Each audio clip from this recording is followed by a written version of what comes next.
So ఇంకోటి general essay అని మాట్లాడుకుంటూ general ఉంటాం. దాని ఇంపార్టెన్స్ ఏంటి గ్రూప్ 1 మెయిన్స్ లో? సో జనరల్ ఎస్సే అంటే సో యూజువల్ గా గ్రూప్ 1 మెయిన్స్ లో స్కోరింగ్ పేపర్ ఏది, టఫ్ పేపర్ ఏది? ఎస్సే మంచి స్కోరింగ్ అండి, చాలా డిఫికల్ట్ ఫీల్ అవుతారు. సో ఫైనల్ గా గ్రూప్ 1 మెయిన్స్ లో ఫస్ట్ అటెంప్ట్ లోనే క్లియర్ కావాలంటే ఎటువంటి జాగ్రత్తలు మనం పాటించాలి, ఎలా ప్రిపేర్ అవ్వాలి? సో ఎగ్జామ్ యొక్క సక్సెస్ అవ్వాలంటే 3 సోర్సెస్ చాలా ఇంపార్టెంట్. ఒకటి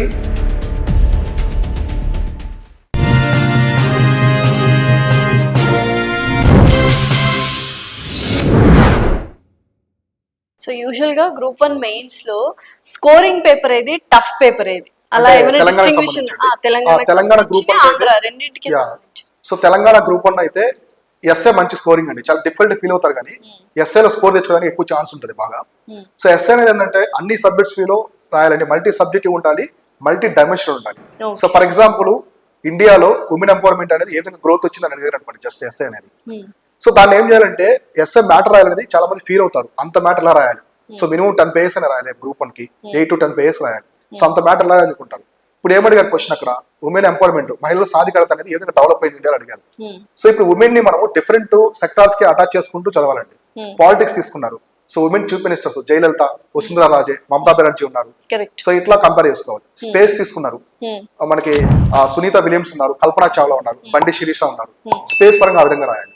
సో నెక్స్ట్ స్పోర్ట్స్ తీసుకున్నారు, పివి సింధు, మనకి చాలా మంది క్రికెటర్స్ ఉన్నారు. ఇట్లా అంటే ఒక్కొక్క సెక్టర్ కి మనం అటాచ్ చేసుకుంటూ మహిళలు ఏ విధంగా డెవలప్ అయ్యాలని చెప్పేసి రాసుకో. ఎంటర్‌ప్రెన్యూర్స్ ఉన్నారు చాలా మంది.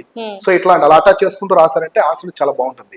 సో ప్రతి ఎస్ఏ అలానే ఉంటుందండి, దాన్ని డిఫరెంట్ సబ్జెక్ట్ లో రాసుకుంటూ వెళ్తేనే మ్యాటర్ వస్తుంది, అట్రాక్టివ్ గా ఉంటుంది, మంచి స్కోరింగ్ పడుతుంది. సో అయితే తెలంగాణలో ఏంటంటే నెక్స్ట్ మీకు ఒకే సబ్జెక్ట్ పెట్టారండి, తెలంగాణ మూవ్మెంట్ అది. సో కాబట్టి అది కూడా మంచి స్కోరింగ్ సబ్జెక్ట్, బాగా హార్డ్ వర్క్ చేస్తే మంచి scoring. Next science and technology paper కూడా మంచి స్కోరింగ్, ఎందుకంటే 100 మార్క్స్ సైన్స్ అండ్ టెక్నాలజీ ఉంటుంది, 50 మార్క్స్ డిఐ ఉంటుంది, అది కూడా స్కోరింగ్. సో మ్యాథ్స్ లో బాగా పెర్ఫార్మ్ చేస్తే science and technology best scoring paper అవుతుంది. సో ఫైనల్ గా గ్రూప్ 1 మెయిన్స్ లో ఫస్ట్ అటెంప్ట్ లోనే క్లియర్ కావాలంటే ఎటువంటి జాగ్రత్తలు మనం పాటించాలి, ఎలా ప్రిపేర్ అవ్వాలి? సో ఎగ్జామ్ యొక్క సక్సెస్ అవ్వాలంటే 3 సోర్సెస్ చాలా ఇంపార్టెంట్ అండి. ఒకటి మనం ఎంచుకునే సోర్సెస్, అవి బుక్స్, ఎక్స్ట్రా సోర్సెస్ అవన్నీ కూడా ప్రాపర్ గా ఉండాలండి. సో చాలా మంది ఫస్ట్ ఏవో బుక్స్ తీసుకొని చదివేస్తారు. సో ఒక 1 month అయిన తర్వాత ఫ్రెండో లేదా ఎవరైనా సజెస్ట్ చేస్తారు, ఈ బుక్ బాగుందని, మళ్ళీ ఆ బుక్ తీసుకుంటారు. సో ఇంకోటి ఏంటంటే ఫియర్ టు మిస్ అని చెప్పి ఒక కాన్సెప్ట్ ఉంటుంది.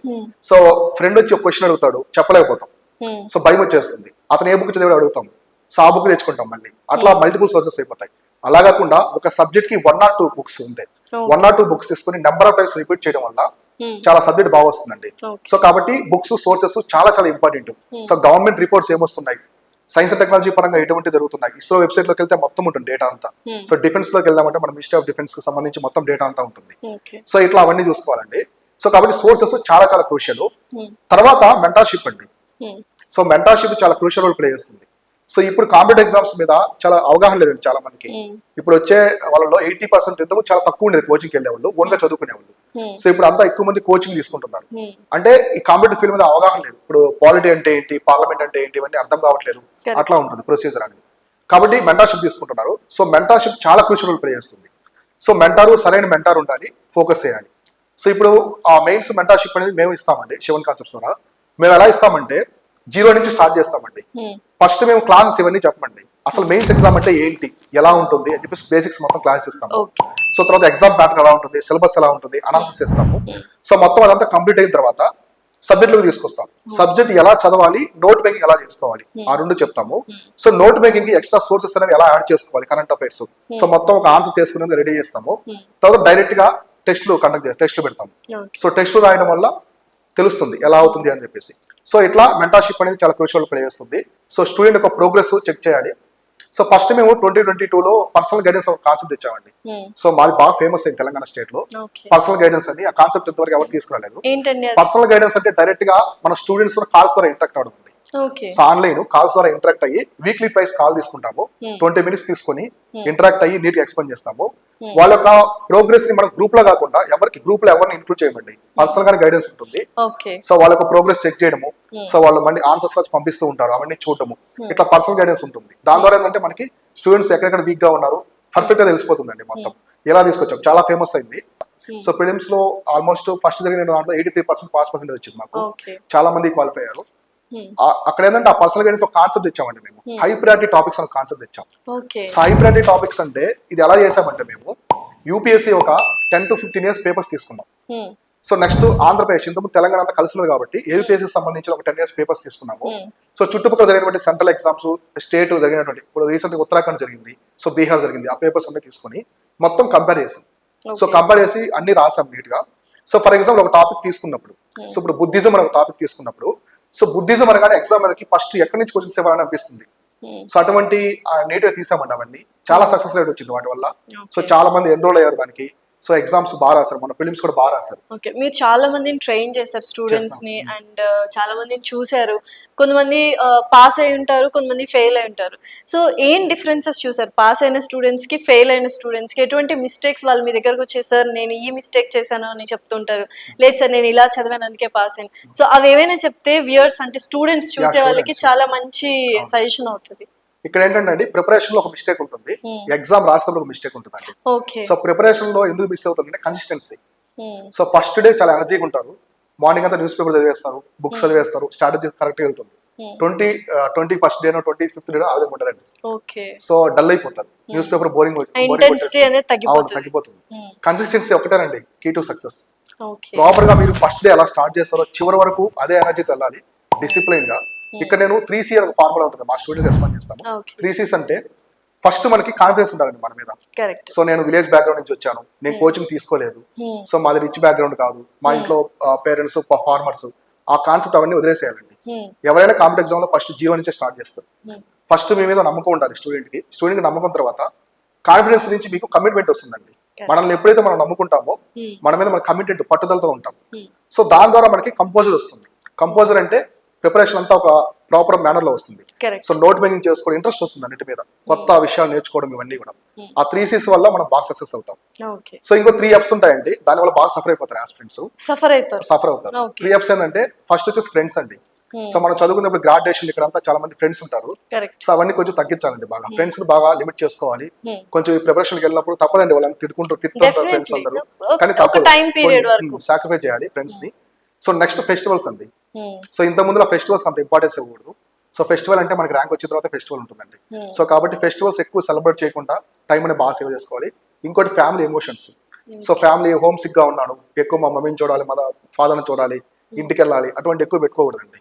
సో కొంచెం ఒకసారి మనం ఈ ప్రిపరేషన్ లో దిగిన తర్వాత బాగా వరి అవుతాం, బాగా సఫర్ అవుతాం. ఖచ్చితంగా ఉండాలి. ఎప్పుడైనా మనం అన్కంఫర్ట్ జోన్ లోకి వెళ్ళినప్పుడే సక్సెస్ ఉంటుందండి. మనం కంఫర్ట్ గా ఉన్నప్పుడు ఏంటంటే ఏముండదు. సో రిస్క్ చేయాలంటే, రిస్క్ చేయకుంటే సక్సెస్ అనేది పెద్దగా ఉండదు. సో కాబట్టి ఈ 3Fs అనేది కూడా కొంచెం దూరం పెట్టుకోవాలి, ఆ 3Cs అనేది దగ్గర పెట్టుకోవాలి.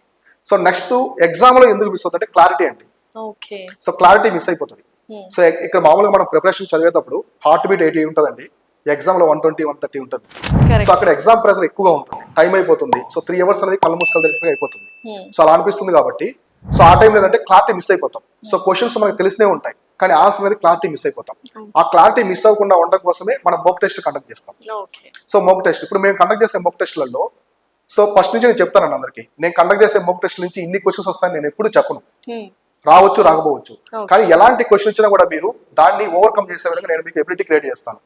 సో అందుకే నేను ఎక్కువ లాజిక్స్ ఇస్తాను. ఈజీగా ఎలా ఉంటాయి, టఫ్ గా ఎలా ఉంటాయి, మీడియం గా ఎలా ఉంటాయి, 2 statements లో లాజిక్స్ ఎలా ఉంటాయి, 3 statements ఎలా ఉంటాయి, ప్రతి ఒక్కటి నీట్ గా వాళ్ళకి వాళ్ళు ఎటువంటి క్వశ్చన్ ఇచ్చినా బీట్ చేసే విధంగా చేస్తామండి. అందువల్ల టెస్టర్స్ మన దగ్గర చాలా మంది జాయిన్ అవుతారండి. పెద్ద పెద్ద ఇన్స్టిట్యూట్స్ ధీటుగా మన దగ్గర టెస్టర్స్ బాగా జాయిన్ అవుతారు. సో ఫైనల్ గా స్టూడెంట్స్ కి ఏం మెసేజ్ ఇవ్వాలనుకుంటున్నారు? సో స్టూడెంట్స్ వచ్చేసి ఇప్పుడు మెయిన్స్ గురించి అయితే నేను చెప్తానండి.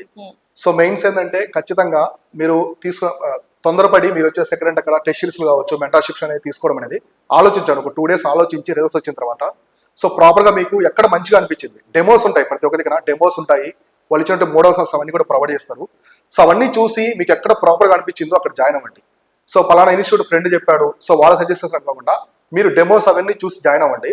సో ఒకటి ఇందాక నేను చెప్పినట్టుగా మీకు సో మీ బ్యాక్గ్రౌండ్ అనేది ఇక్కడ నిల్లండి. సో మీరు హైదరాబాద్ అఫోర్డ్ చేసి రాగలిగారా, రాలేకపోయారా, ఇంటి దగ్గర చదువుతున్నారా, అవన్నీ ఇక్కడ ఉండవండి.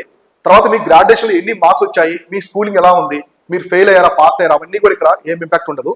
కాంపిటేటివ్ ఎగ్జామ్ అంటే G1 నుంచి స్టార్ట్ అవుతుంది. ఇంకొకటి ఈ ఆన్సర్ రైటింగ్ ఎవరు కూడా భయపడొద్దండి. ఇదేంటే అనలిటికల్ స్కిల్స్. ఇప్పుడు విలేజ్ లో మీరు చూస్తూ ఉంటారు, ఒక చిన్న టాపిక్ ని చదువురాని వాళ్ళు చాలా బాగా నీట్గా చెప్తారు, అందులో పాజిటివ్స్ ఏమన్నా నెగిటివ్స్ ఏమన్నా అని చెప్పేసి. సో మెయిన్స్ అంటేనే అనలిటికల్ స్కిల్స్ అదంతా కూడా నీట్ ఒక కాన్సెప్ట్ ని మీరు ఎక్స్ప్లెయిన్ చేయడమే కాబట్టి దీని గురించి ఎవరు భయపడద్దు. సో మీకు ఎలాంటి సందేహాలు ఉన్నా మన యాప్ ద్వారా నాకు మెసేజ్ చేయండి, చాలా మంది నేను రిప్లై ఇస్తూ ఉంటాను. సో మీకు ఏ డౌట్స్ ఉందా, సోర్సెస్ బాగా చూసుకోండి, బుక్స్ సోర్సెస్, దానికి ఎటువంటి రిపోర్ట్స్ అనేది ఇన్క్లూడ్ చేయాలి, ఎటువంటి వాల్యూస్ ఇన్క్లూడ్ చేయాలో అది బాగా చూసుకోండి. కంపల్సరీగా అందరూ నోట్ మేకింగ్ చేసుకోండి. ప్రతి టాపిక్ మీ దగ్గర A4 షీట్ లో ఒక ఆన్సర్ రైటింగ్ లా ఉండాలన్నమాట. మెయిన్స్ లో వచ్చేసి ప్రతి సబ్జెక్ట్ కి కరెంట్ అఫైర్స్ ఇన్క్లూడ్ చేయాల్సిన సబ్జెక్ట్స్ కి ఎక్కువ ఇన్క్లూడ్ చేయండి, ఓపిక్ గా ఉండండి, అలానే ఎక్కువ టైం సాక్రిఫైస్ చేయండి దీనికోసం. సో అదర్ యాక్టివిటీస్ అన్ని తగ్గించి ప్రతి 5 minutes కూడా చాలా చాలా క్రూషియల్.